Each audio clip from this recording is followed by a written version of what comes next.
qui nous joint sur les internets. Donc, bienvenue à l'Église ce matin. Donc, bienvenue à tous ceux dans la salle. On a une matinée spéciale pour vous aujourd'hui avec des belles annonces et aussi des invités spéciaux qu'on va pouvoir vous présenter tantôt.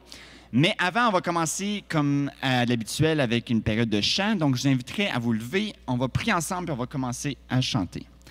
Alors, merci Seigneur pour cette matinée. Merci pour ta grâce envers nous. Merci pour toutes tes bontés. On veut te prier que tu puisses nous permettre d'avoir du bon temps, qu'on puisse être édifiés ce matin par la présence et par l'enseignement qui va être donné. Seigneur, merci pour vraiment la grâce que tu nous donnes de pouvoir se réunir comme ça si librement pour te louer. Amen. Amen.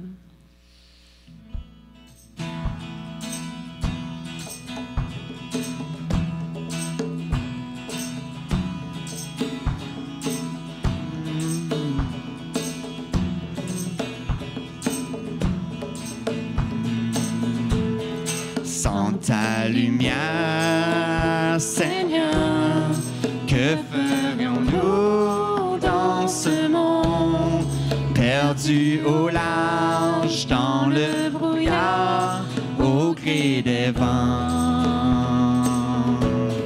Sans ta lumière, Seigneur, où irions-nous dans ce monde? La mer est immense. Sans ta présence, que ferions-nous? Comme un phare dans la nuit, tu brilles sur tes enfants, tu nous guides vers le port, au cœur de ton amour. Comme un phare dans la nuit, tu brilles sur tes enfants, tu nous guides vers le port, au cœur de ton amour. Sans ta lumière, Seigneur, que serions-nous dans ce monde en perdition, sans direction, cherchant la voie? Sans ta lumière, Seigneur, où irions-nous dans ce monde? Que décider, qui écouter, que ferions-nous?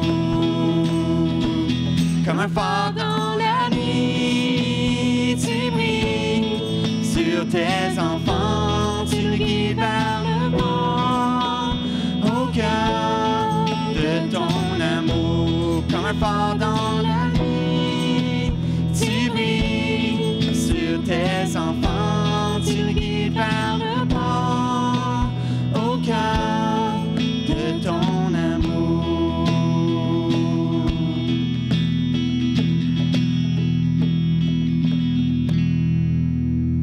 Super.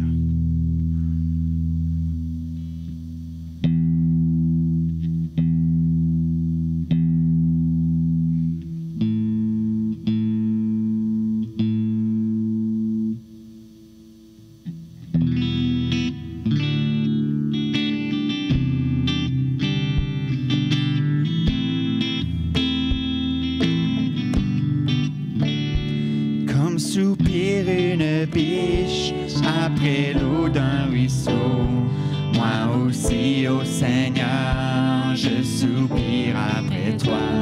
J'ai soif de toi, mon Dieu, d'être là devant toi, de venir dans ton temps, me présenter à toi, pour qu'enfin me reviennent les souvenirs d'antan, où heureux je courais vers ta maison. Je voudrais retrouver cet amour et ce feu, encore une fois brûlé, être fou amoureux de toi, attaché à tes pas, l'idée à ta parole et au son de ta voix, pour qu'enfin me reviennent les souvenirs d'antan, où heureux je courais vers ta maison. Je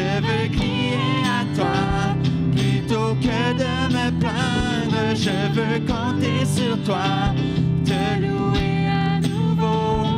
L'espérance et la joie seront dans ta présence. Je veux crier à toi, mon Sauveur et mon Dieu. Montre-moi, ô Seigneur, chaque jour ta bonté, ta grandeur et ta grâce. Et moi je chanterai celui qui de ma vie est maître, celui qui m'a choisi, qui me fait renaître, pour qu'enfin me reviennent les souvenirs d'antan, où heureux je courais vers ta maison.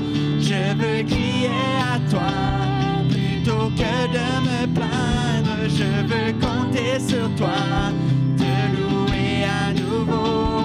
L'espérance et la joie seront dans ta présence. Je veux crier à toi, mon Sauveur et mon Dieu.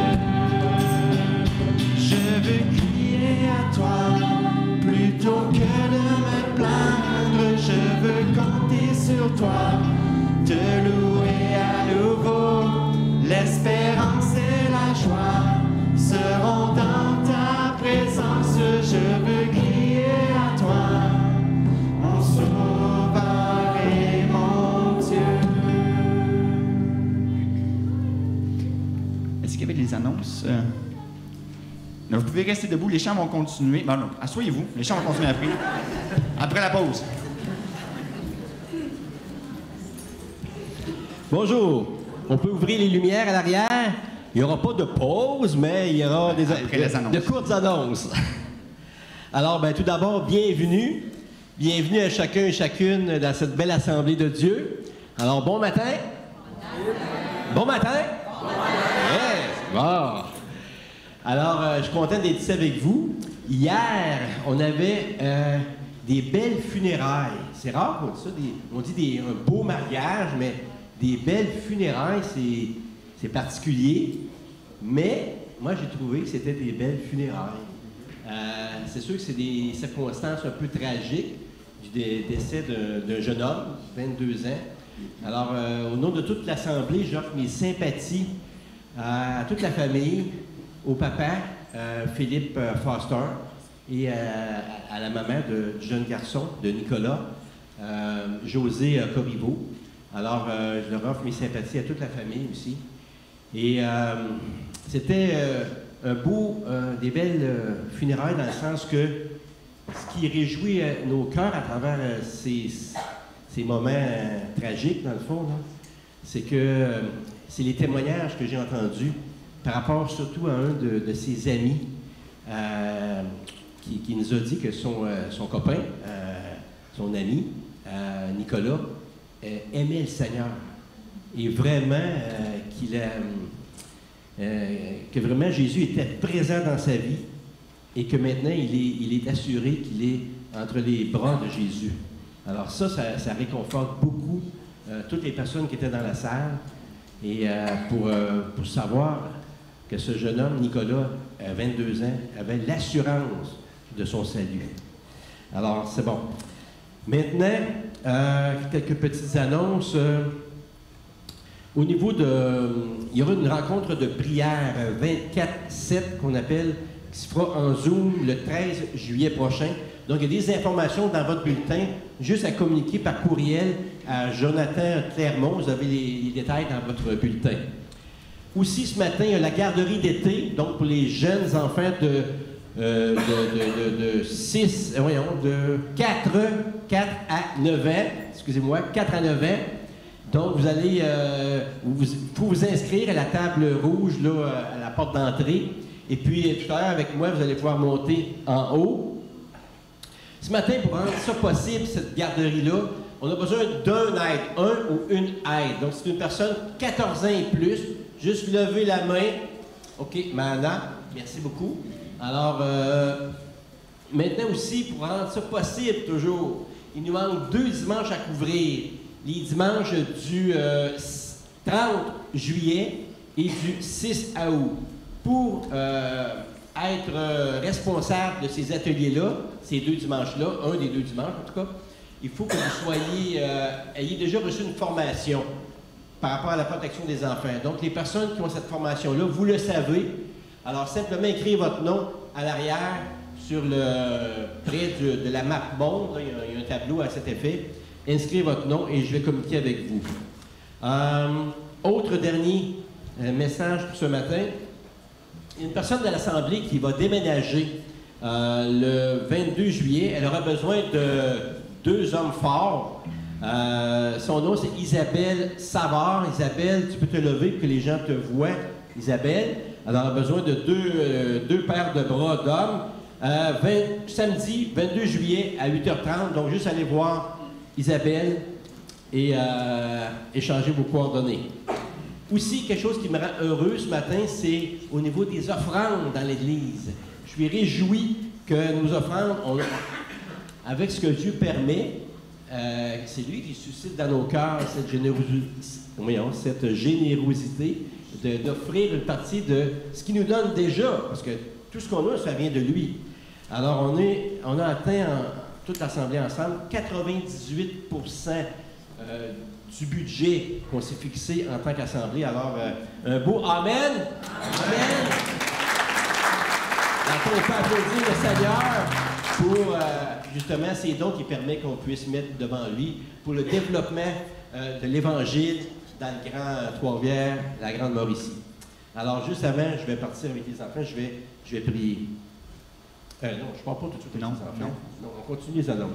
Parce que je vais revenir tout à l'heure. C'est comme une nouvelle structure pour ceux qui ne savent pas. On commence avec un chant, puis là, tu as les annonces, puis là, tu as d'autres chants, puis là, tu as le message. Fait que là, on s'adapte. Là, j'ai skippé 2 chants ce matin, fait que là, on s'adapte. On s'adapte, c'est bon. Alors, bienvenue au changement. Alors, je vais prier tout à l'heure pour les enfants. Donc, vous pouvez vous relever.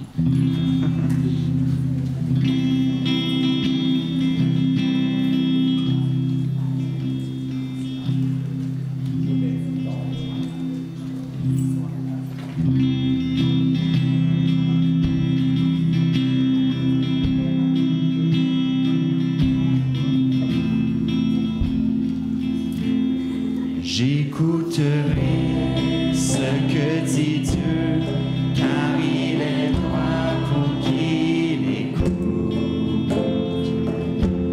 Sa paix divine est sur tous ceux qui vont à lui quand vient le doute. Fidèlement, je veux le suivre, je veux marcher dans ses sentiers. Il est la main qui me délivre de la folie de mes projets.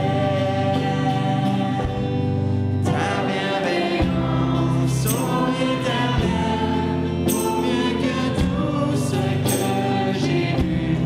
Ma délivrance est sous ton aile, sur le rocher, ton salut.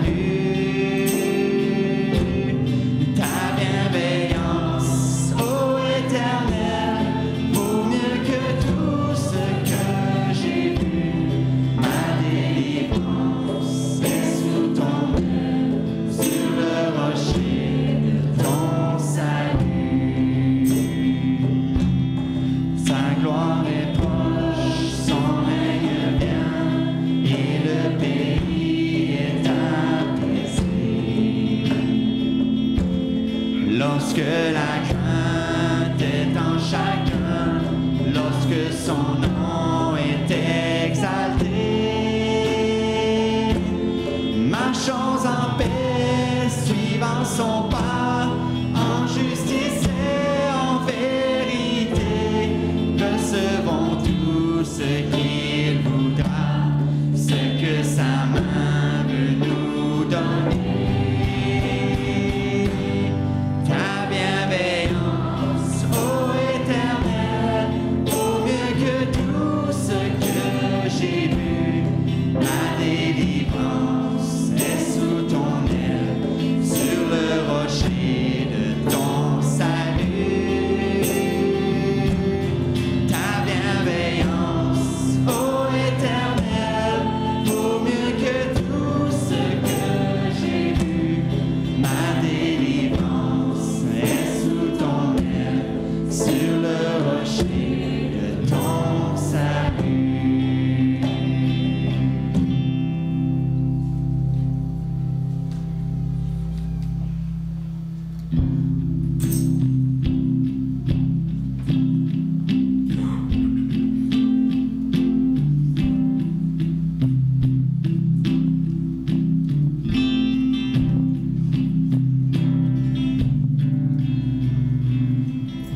petit, un cœur humain, il est plus grand que les espaces, même en l'abîme, il nous atteint pour le péché de notre monde.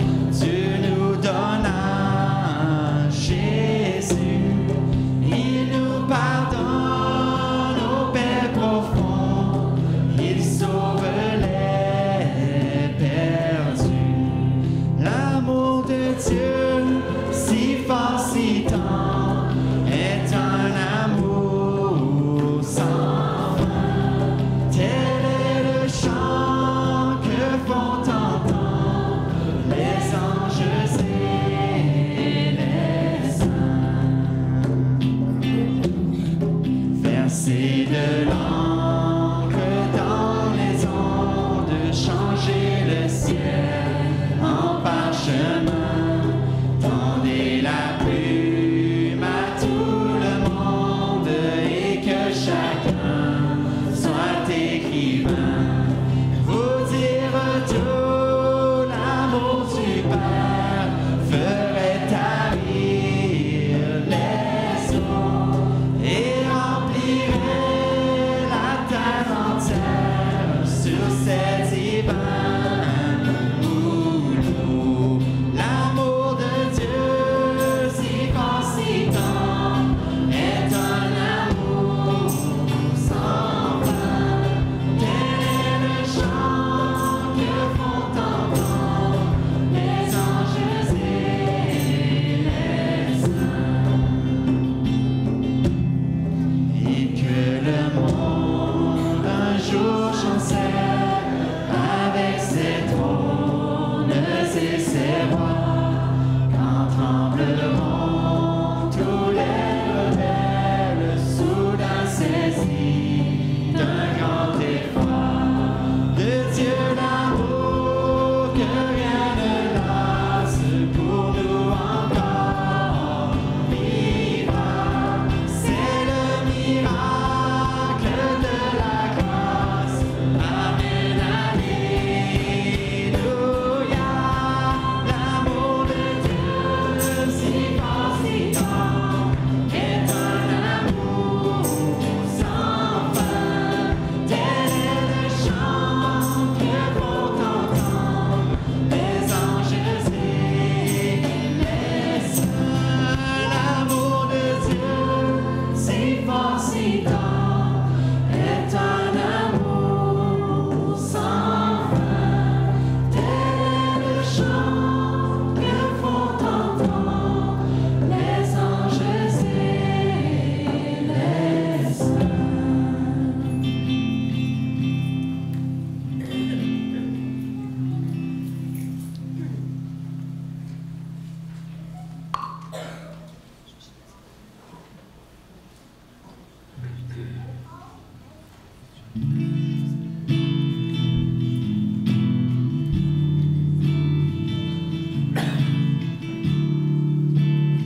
À lui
premier chant avant le repas du Seigneur.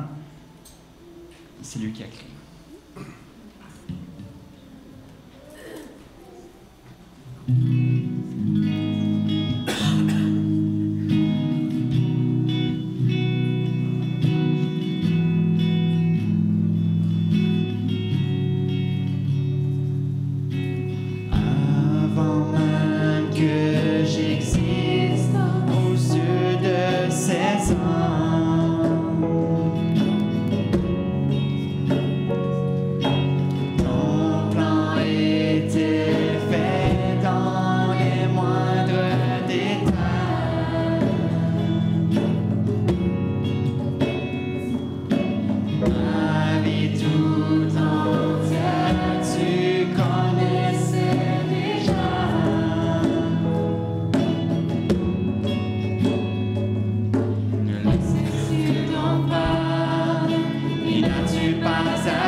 On peut ouvrir les lumières dans l'Assemblée.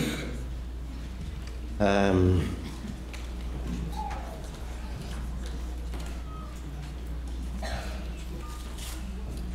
on va prendre le repas du Seigneur ensemble.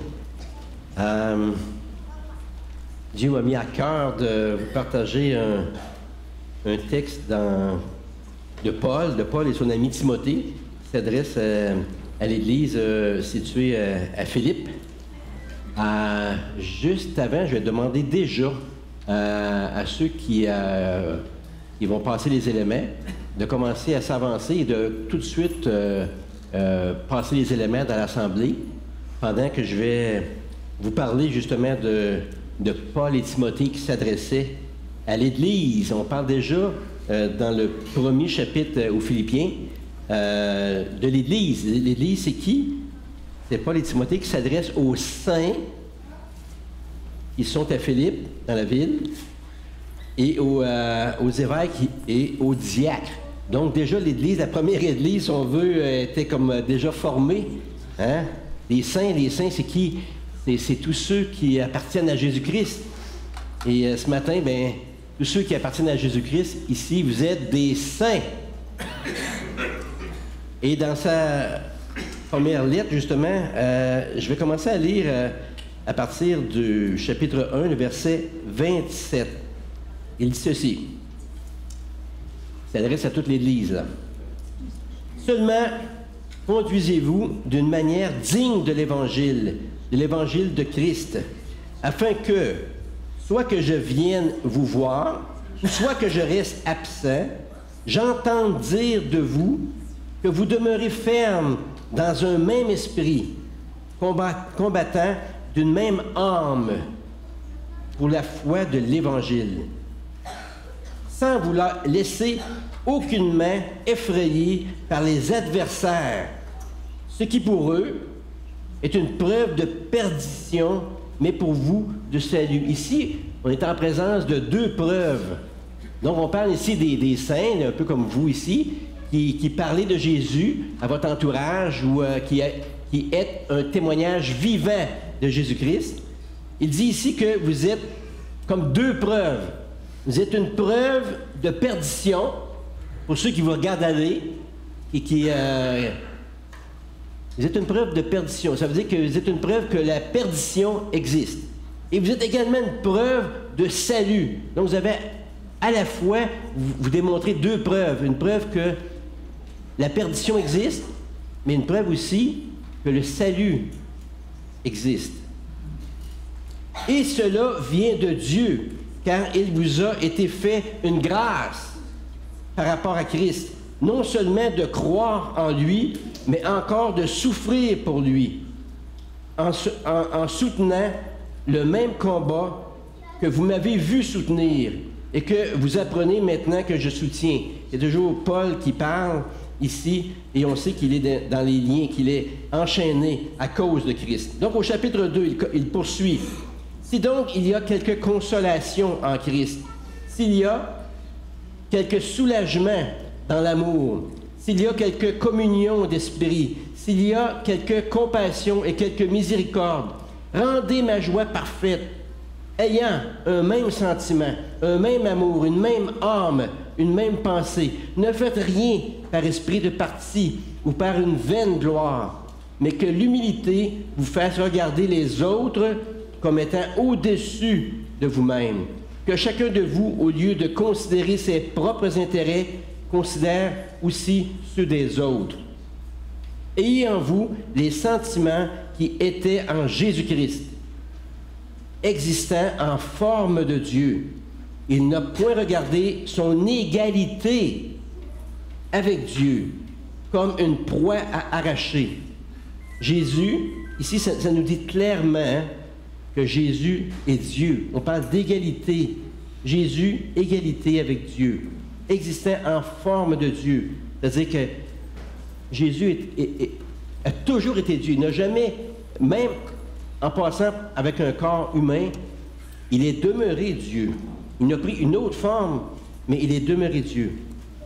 Mais il s'est dépouillé lui-même en prenant une forme de serviteur, en devenant semblable aux hommes. Et il a paru comme un vrai homme. Il s'est humilié lui-même, se rendant obéissant jusqu'à la mort, même jusqu'à la mort de la croix. Et c'est ici, ce matin, ce que l'on fait à l'Assemblée. On prend le repas du Seigneur, mais ce repas, vous avez entre les mains un morceau de pain, et vous avez également une coupe du fruit de la vigne. Et ces éléments qu'on prend ensemble, c'est évidemment pour se rappeler justement ce sacrifice ultime que Jésus a fait en s'humiliant. Lui, Dieu, créateur, notre créateur de tout l'univers, s'est humilié jusqu'à accepter ce sacrifice épouvantable d'une mort horrible et humiliante sur cette croix. Pourquoi il a fait ça? À cause de moi, à cause de toi. Pour prendre cette condamnation qui était sur toi et la mettre sur lui.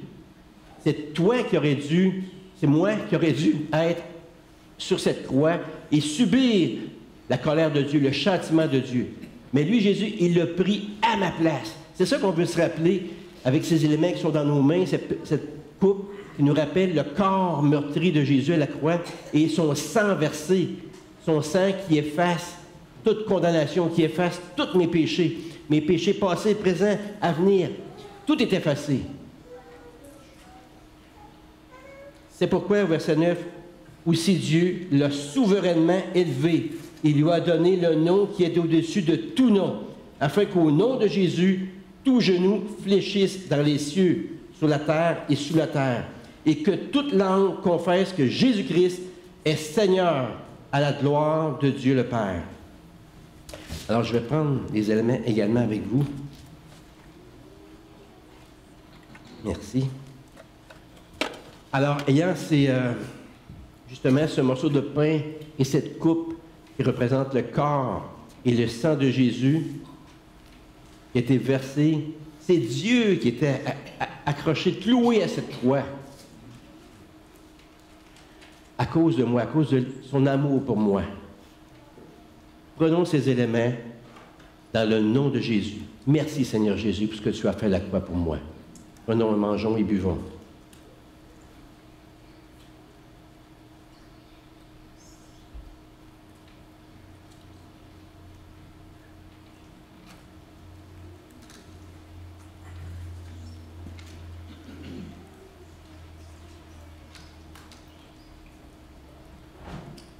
On peut ramener les coupes à la fin des rangées. Et je vais me diriger aussi en haut, dans la pièce en haut, avec les enfants de 6, de 4 à 9 ans. 4 à 9 ans, je vais finir par l'avoir. Alors, Papa du ciel, on veut te remercier pour cette belle assemblée. Je te demande, Seigneur, de bénir ce temps qui va continuer. Et bénir aussi ces jeunes qui vont aller s'amuser en haut, mais on veut prendre soin d'eux. Touche leur cœur, Seigneur Jésus, dans ton beau nom. Amen.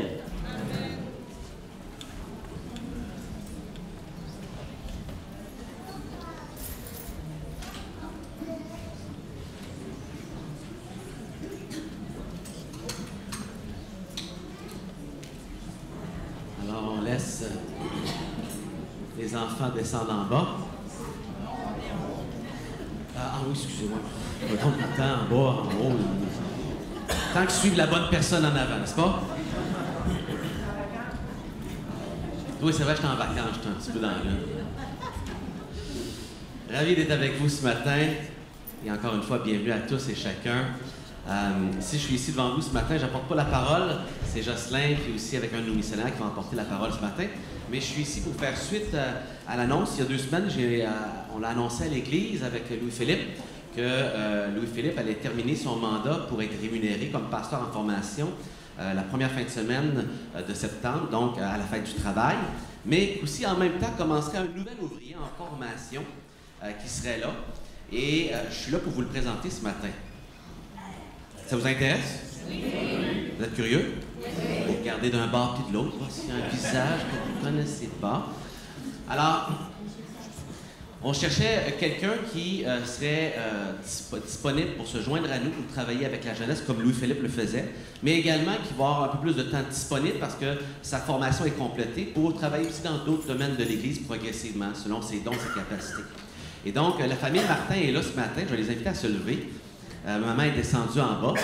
Alors, je vous présente Marco ou Marc-Olivier Martin, alors qui a grandi à l'Assemblée du Cap-de-la-Madeleine avec sa famille. C'est une famille qui est là depuis longtemps. Là, il y a son fils qui est là, mais il y a 2 enfants qui manquent, plus aussi sa belle-sœur, qui est une adolescente de 14 ans, et sa femme Sarah Gervais, que plusieurs connaissent, comme la fille de Petra. Oui. Alors, quelques-uns vont faire « Ah! » Alors, les gens qui sont là à l'église depuis des années, puisque Sarah, son épouse, a grandi à l'église. Alors, tu peux te rasseoir, je ne vais pas te garder debout là, tout le long.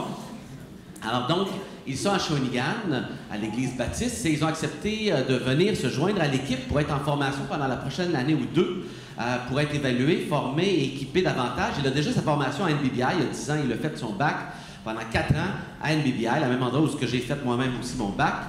Et donc, il a 33 ans, son épouse a 31 ans, ça fait une dizaine d'années qu'ils sont mariés.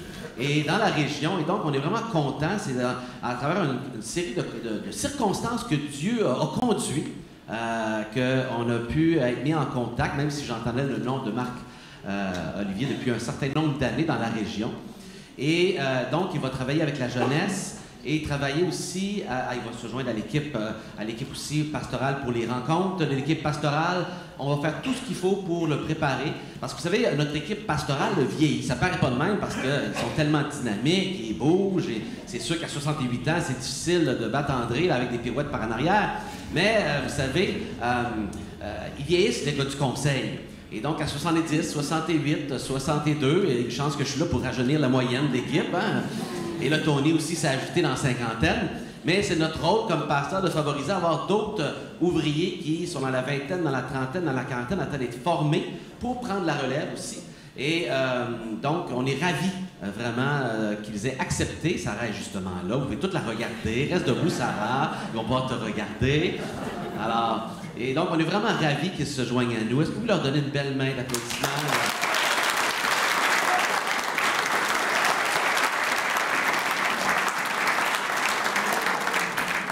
Pour certains, Sarah, c'est la petite fille qu'ils ont connue à l'école le dimanche. Pour d'autres qui ont déjà été à l'église du Cap-de-la-Madeleine, c'est le fils des Martins, etc. Et donc, il y a des liens, évidemment, en étant dans la région de différentes manières. Et plusieurs d'entre vous connaissez direct ou indirectement cette famille. Alors, j'espère que vous allez leur souhaiter la bienvenue parmi nous. Et si vous avez des questions sur ces changements de rôle liés à Louis-Philippe, liés à l'arrivée de Marco et les tâches qui vont se faire, etc. Puis ça vous crée des questions. Venez nous voir, les membres de l'équipe pastorale. Ça nous ferait plaisir, dans le fond, de répondre à vos questions et de pouvoir clarifier s'il y a des choses qui restent incompris. La raison pourquoi c'est pas un vote en assemblée, puisqu'on n'accepte pas Marco comme pasteur. Il est en formation et c'est au moment où on nomme quelqu'un comme pasteur à l'assemblée qu'il est voté par l'assemblée lors d'une réunion des membres.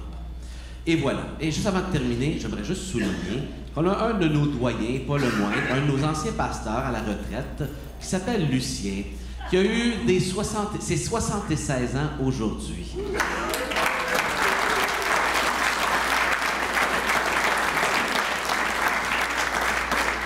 Alors, merci beaucoup. Que le Seigneur vous bénisse. Je vous laisse entre les mains à notre pasteur Jocelyn. Pour que tu leur fasses du bien. Amen. Et on va peut-être mettre la présentation que j'avais faite. C'était juste pour vous donner quelques nouvelles de l'Association des fermiers chrétiens aussi. Vous savez qu'il y a à peu près une centaine d'événements au Canada comme ça. Ah boy, ça commence. Je pense que je vais simplement fermer ça parce que il y a une centaine d'événements au Canada où est-ce qu'on reçoit des gens. Juste pour dire ici, l'été passé, on avait distribué 1000 Nouveaux Testaments. C'est quand même assez rare de trouver une personne qui est intéressée pour recevoir un Nouveau Testament. Puis là, pendant l'été, 2 événements, 1000 Nouveaux Testaments. Fait qu'il y a quand même une soif, et puis de savoir. Avant de donner un Nouveau Testament, il y a une longue conversation, une réflexion, une ouverture pour la recevoir. Ça ici, on a repris à Saint-Pierre-les-Béquets, une petite ville, 1h45 d'ici, mais des super de belles rencontres aussi. Pas beaucoup, mais il n'y a pas de témoignage, ou presque, dans ce coin-là. Et c'est le fun de voir ça.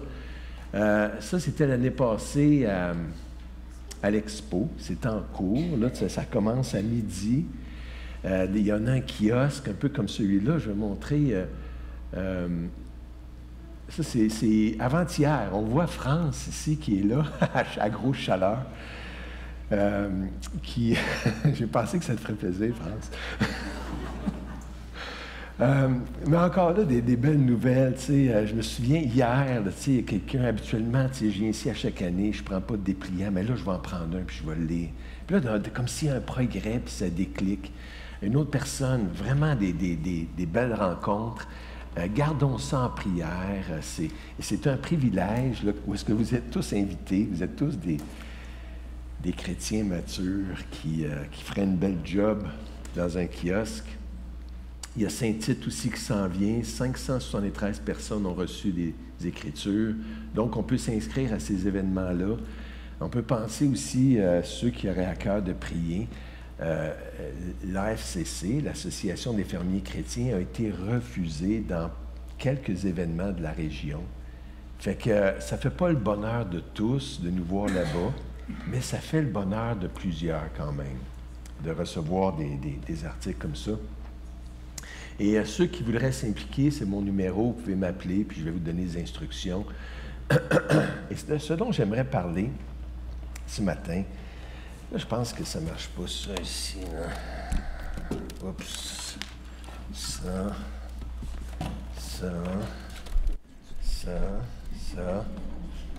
Ouais. Bon.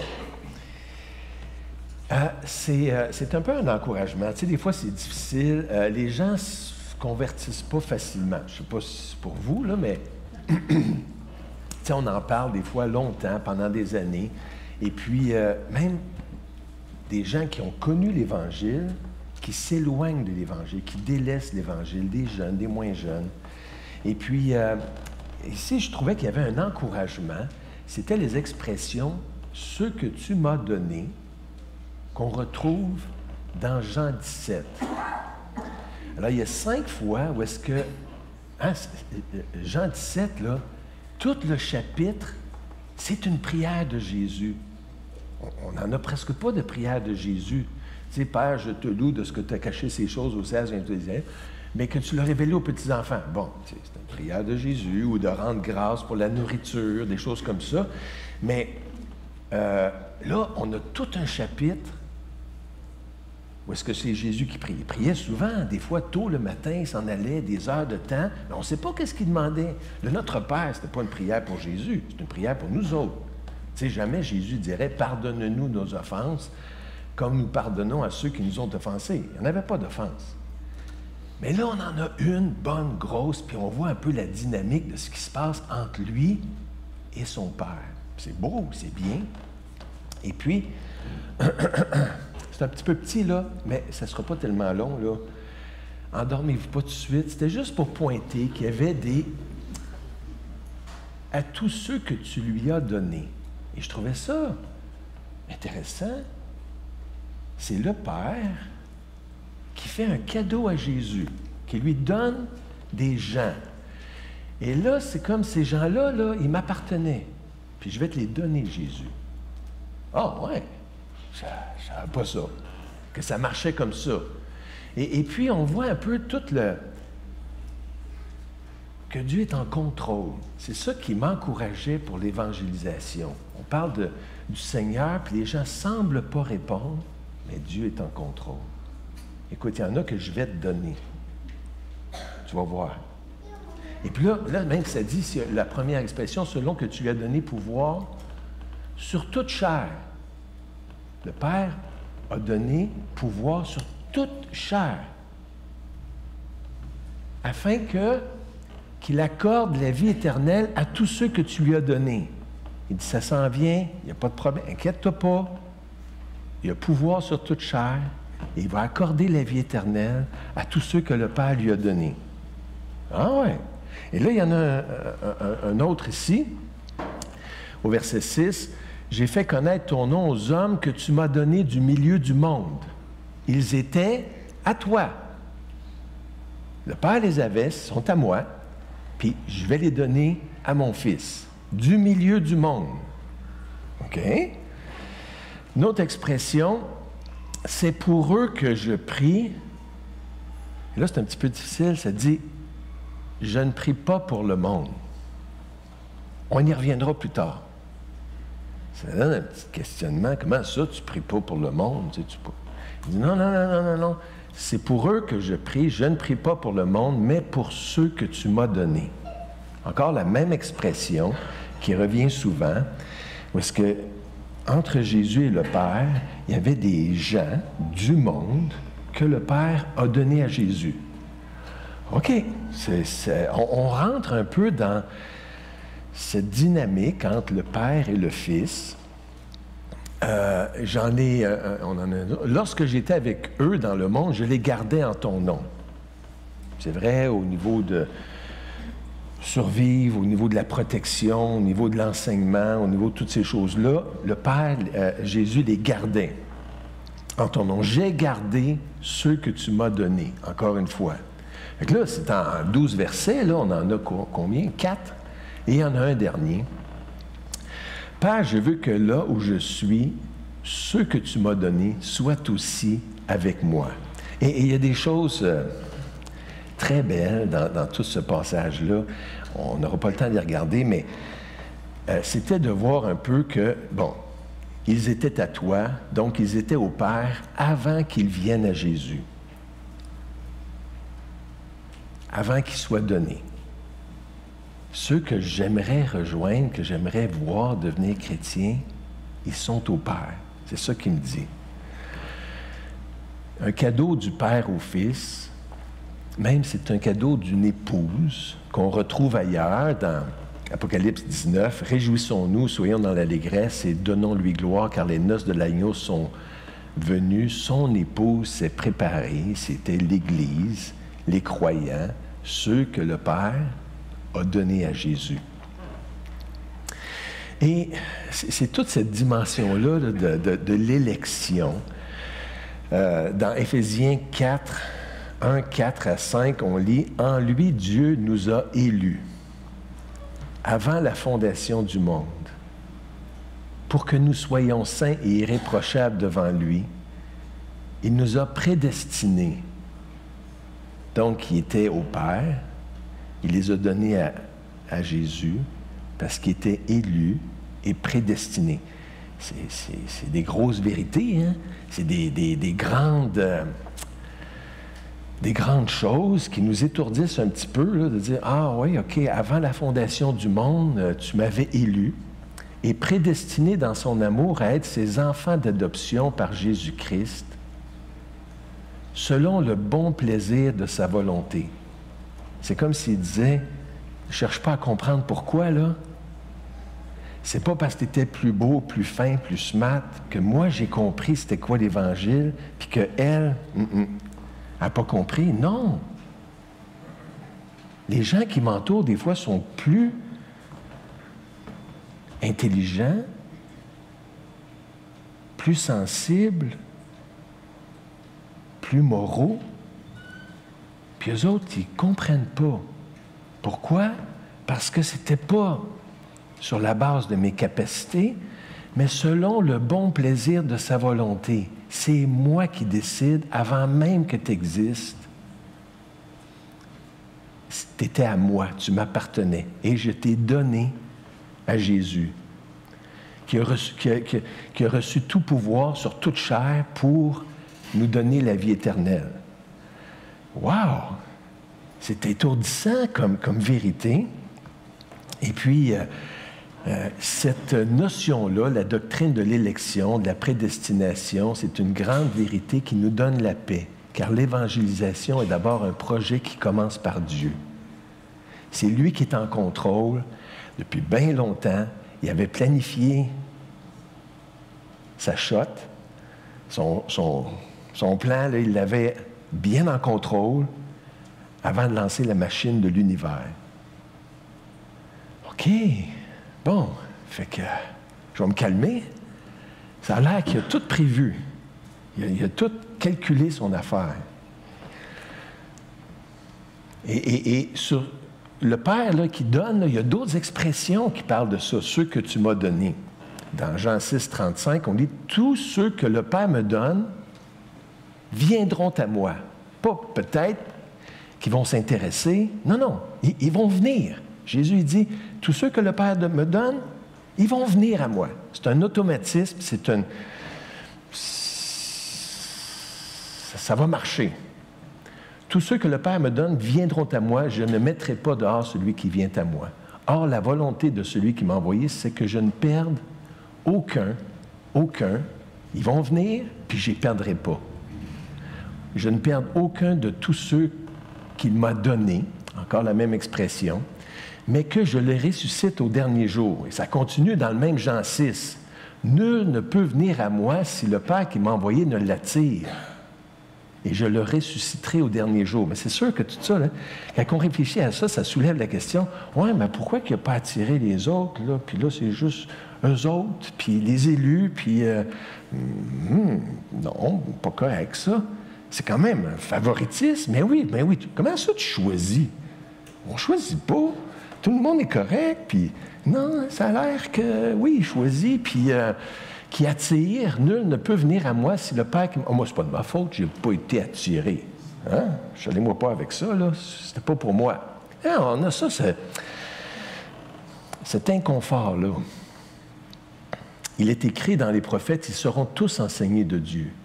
Ainsi, quiconque a entendu le Père, il y a cette œuvre-là, et reçu son enseignement, vient à moi.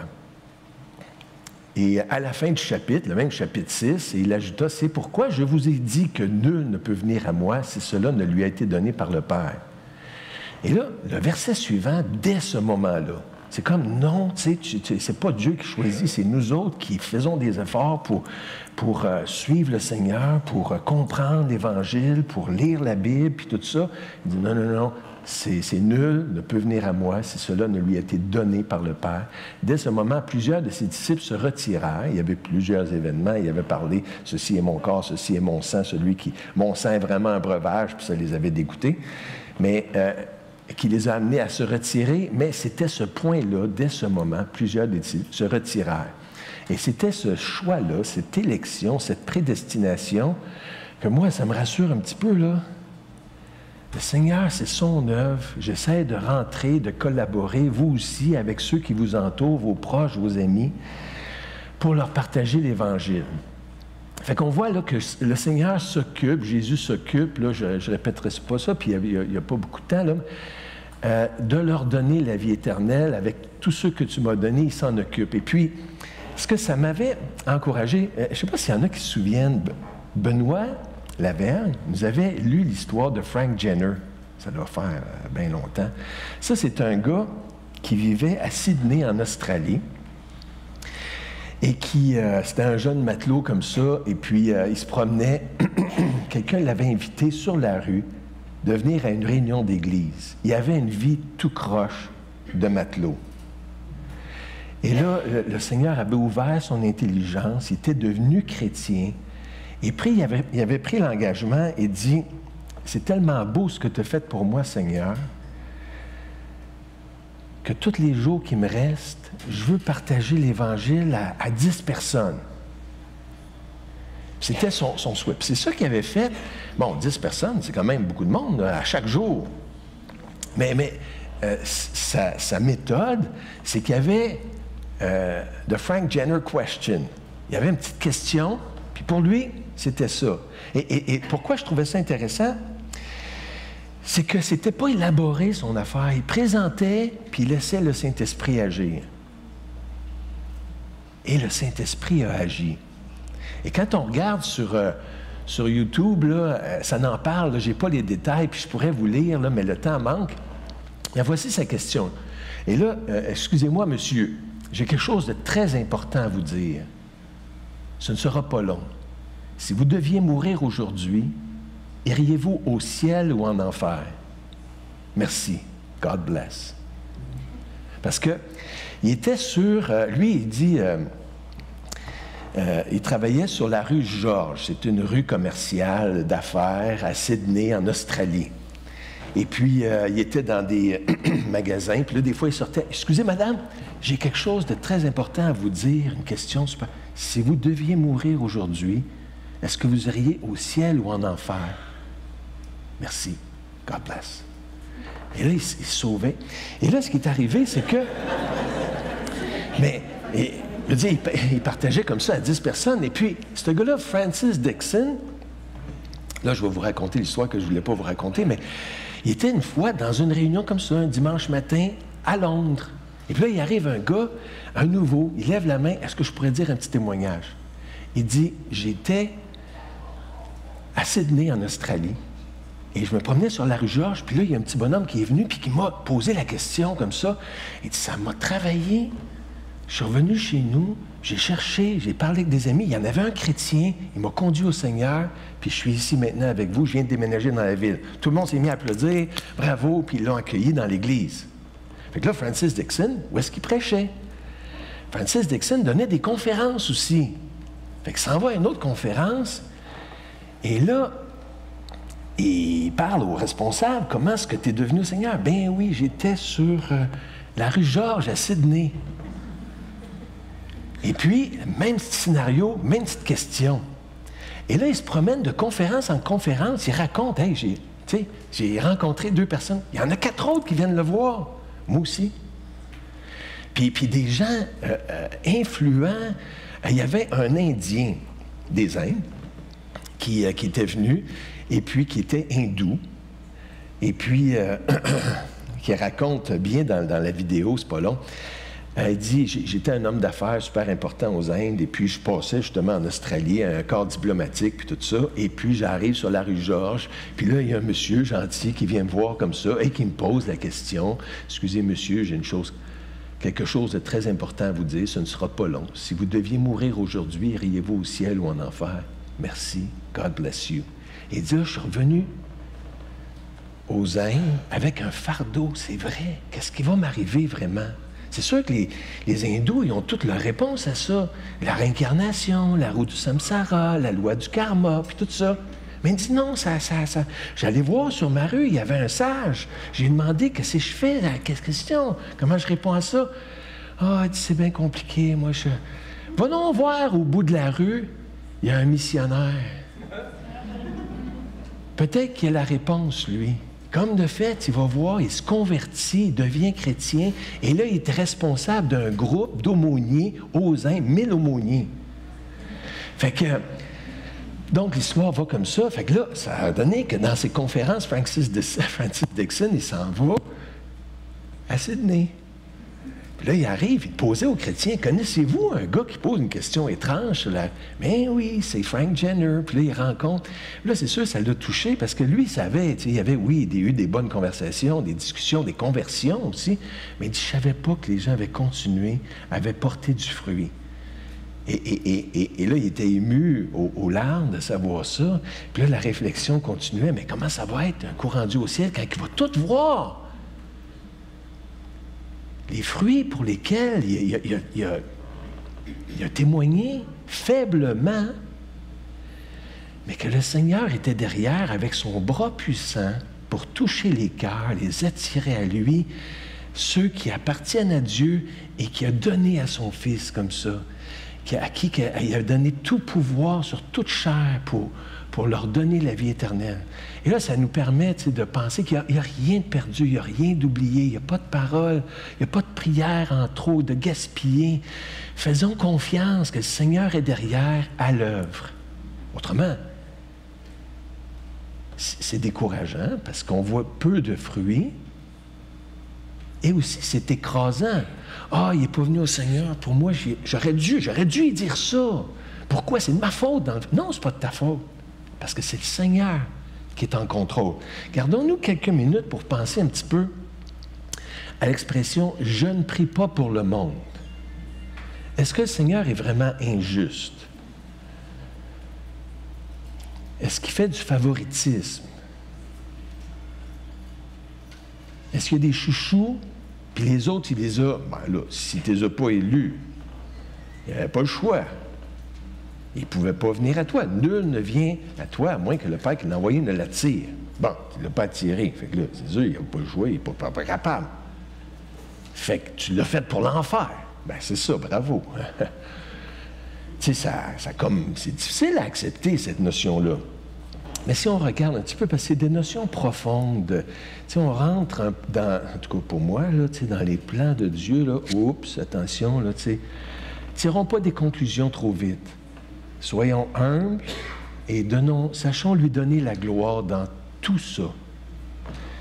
Et là, ce qu'on voit ici dans le texte, où est-ce qu'il dit « Je ne prie pas pour le monde », il dit « Je leur ai donné ta parole et le monde les a haïs. » Bien, pour pouvoir haïr les disciples, il fallait savoir leur message. Effectivement, pendant 3 ans, Jésus a fait abondamment de miracles, des appels. C'est vous qui ne voulez pas. Et puis, c'était évident, ça sautait aux yeux.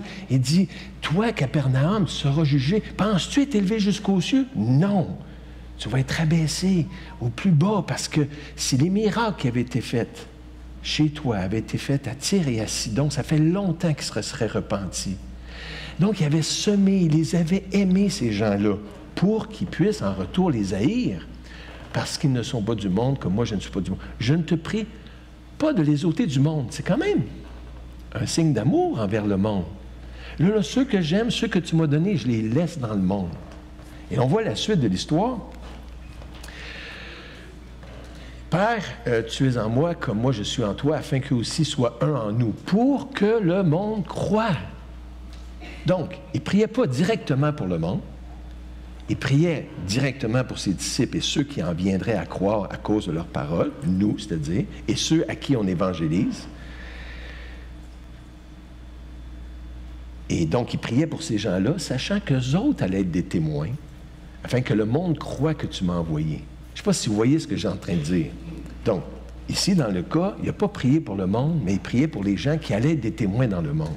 Et l'on voit ici aussi, afin qu'ils soient parfaitement un et que le monde connaisse que tu m'as envoyé.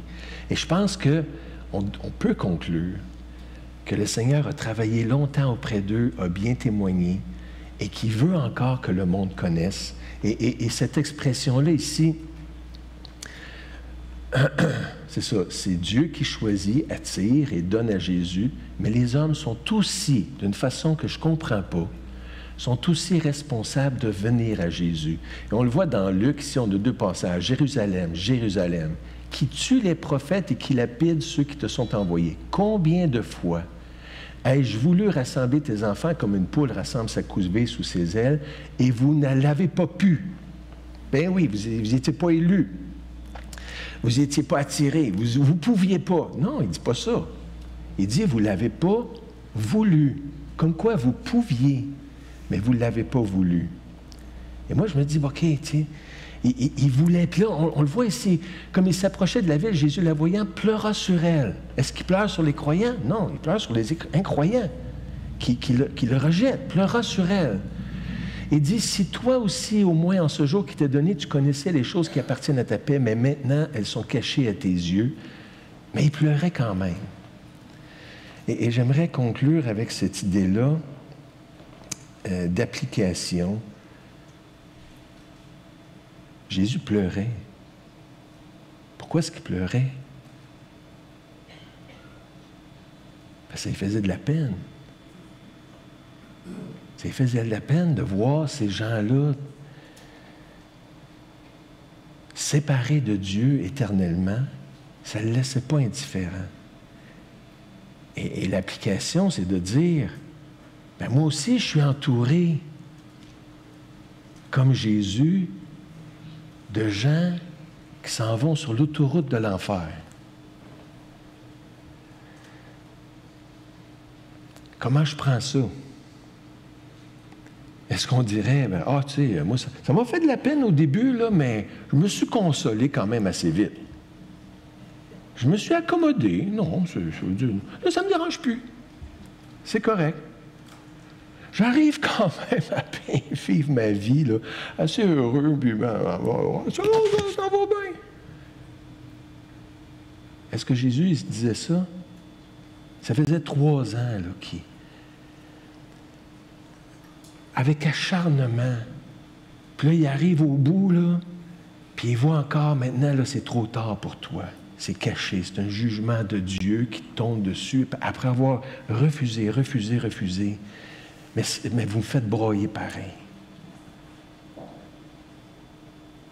Et si moi, je suis endurci, indifférent face à ceux qui m'entourent, mais je ne partage pas le cœur de Jésus. Jésus me regarde et dit, comment ça, toi, Ça te fait rien? Et peut-être de se dire, Seigneur, donne-moi ton cœur, donne-moi tes sentiments envers les perdus. Il y avait une histoire d'un prédicateur. Il avait dit, les gens qu'on aime s'en vont en enfer, mais on s'en calisse. C'est ça, l'Église. Mais il dit, ce qui me fait plus de peine, c'est que les gens sont plus choqués parce que j'ai sacré que parce que les gens s'en vont en enfer. Ça, c'est pas grave. Mais là, tu parles pas comme il faut. Mais non, ça devrait nous démonter, tu sais, nous déranger. Et j'aimerais qu'on prie sur cette note-là. Est-ce que ça me dérange?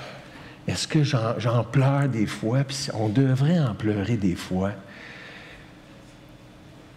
Et être sensible à ça. Est-ce qu'on prie? Est-ce qu'on confesse peut-être même un péché? Seigneur, je suis indifférent, je suis endurci, je ne suis pas correct, je suis méchant. J'aime mieux écœurer le peuple avec l'histoire. Tu sais, c'est comme quelqu'un qui a le remède du cancer. Mais là, je ne voulais pas te le dire, je pensais que ça t'aurait peut-être dérangé. Non, dérange. Puis là, qui va t'en vouloir parce que tu n'en as pas parlé. Bon, j'en rajoute, là. Prions. Seigneur grand Dieu, on vient à toi en confessant notre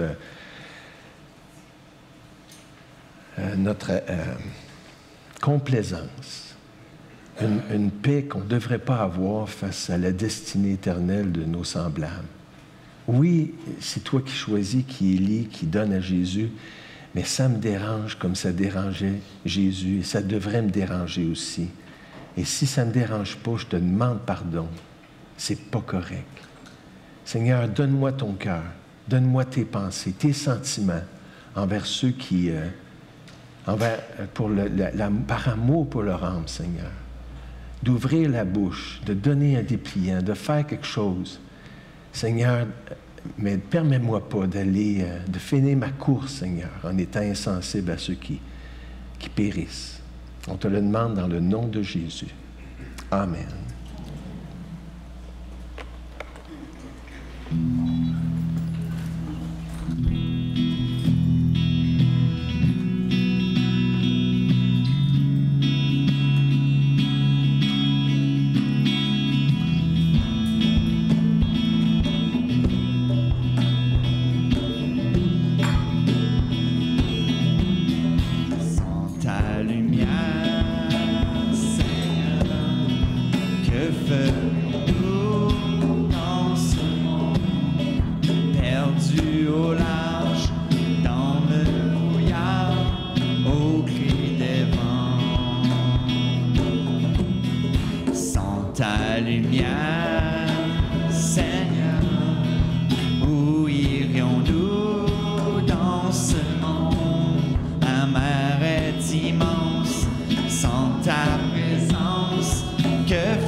Comme un phare dans la nuit, tu brilles sur tes enfants, tu nous guides vers le port, au cœur de ton amour. Comme un phare dans la nuit, tu brilles sur tes enfants, tu nous guides vers le port, au cœur de ton amour. Je vous souhaite une très belle semaine. Allez saluer Marco et Sarah, Mathieu et Alice et tout le monde entre vous.